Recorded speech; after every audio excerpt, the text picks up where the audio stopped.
പേരെന്താ? എവിടുന്നാണ് വരുന്നത്? ബത്തേരി. നിങ്ങൾ എത്ര പേരായിട്ടാ വന്നിരിക്കുന്നത്? 15 പേര്. എല്ലാ കൊല്ലവും വരാറുണ്ടോ? എല്ലാ കൊല്ലവും വരാറുണ്ട്. ഇതിപ്പോ എത്രാമത്തെ കൊല്ല? 15ാമത്തെ കൊല്ലാണ് അല്ലേ? ഇവിടെ അമ്മയുടെ മുന്നിൽ നിന്ന് ഉറഞ്ഞു തുള്ളില്ലേ, ആ സമയത്ത് എന്താണ് തോന്നാറുള്ളത്? ആ ശക്തി തുള്ളിക്കാണ്. ആ സമയത്ത് എന്താ അപ്പോ അറിയോ? തുള്ളുന്ന അറിയോ? അറിയാതെ തുള്ളും. അതെയോ? ഇത്രയും അനങ്ങാൻ കഴിയില്ല. അത് ശരി. ഓ, അത് ശരി, അത് ശരി. ആ ആ, അങ്ങനെ അനുഭവപ്പെട്ടിട്ടുണ്ട് അല്ലേ? ആ, അത് ശരി. ഇല്ല. ആ, അതാണ്. ആ, എത്ര നാള് വ്രതം എടുക്കാറുണ്ടോ?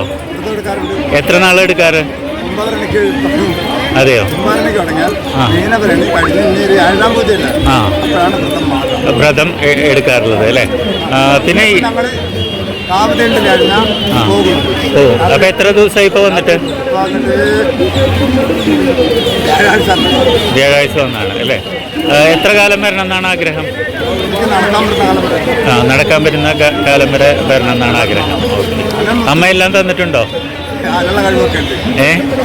എല്ലാ അനുഗ്രഹങ്ങളും തന്നിട്ടുണ്ട്. എത്ര കാലം വരണം എന്നാണ് ആഗ്രഹം? മരിക്കുന്നത് വരെ വരണം എന്നാണ് ആഗ്രഹം. ഇത്രയും കാലം വന്നിട്ട് അമ്മ എല്ലാം തന്നിട്ടുണ്ടോ? എല്ലാം തന്നിട്ടുണ്ട്. എല്ലാ അനുഗ്രഹങ്ങളും തന്നിട്ടുണ്ട്. അതെയോ? അത് ശരി. അമ്മയെ പറ്റിയിട്ട് എന്താ പറയാനുള്ളത്? അമ്മയെ പറ്റിയിട്ട് നല്ല അഭിപ്രായം പറയുന്നത്. അമ്മ അനുസരിക്കും. വിചാരിച്ച കാര്യമല്ല ഈ കൊല്ലം നടത്തി. ഈ വിചാരിച്ച കാര്യമല്ല ഈ കൊല്ലം എനിക്ക് നടത്തി തന്നെ അമ്മയാണ്. അതെയോ? അത് ശരി. എത്ര കാലമായി ഇപ്പോൾ ഇവിടെ വരാൻ തുടങ്ങിയിട്ട്? 46 കൊല്ലമായി. അത് ശരി. വ്രതമൊക്കെ എടുത്തിട്ടാണോ വരിക? എത്ര ദിവസം വ്രതം എടുക്കുക? ആ, അതെയോ? വീട്ടിൽ പൂജ അങ്ങനെ വല്ല കാര്യങ്ങളൊക്കെ ഉണ്ടോ? പൂജ കാര്യങ്ങളൊക്കെ ഉണ്ട് അല്ലേ? ഇവിടെ എന്നാണ് വന്നത്? ഇപ്പോൾ ഇനി എന്നാ പോവാ? നാളെ വൈകിട്ട് പോകും. എന്താ പേര്? ലീല. ഈ അമ്മയുടെ മുന്നിൽ നിന്ന് ഉറഞ്ഞു തുള്ളുന്ന സമയത്ത് എന്താണ് തോന്നാറുള്ളത് സാധാരണ?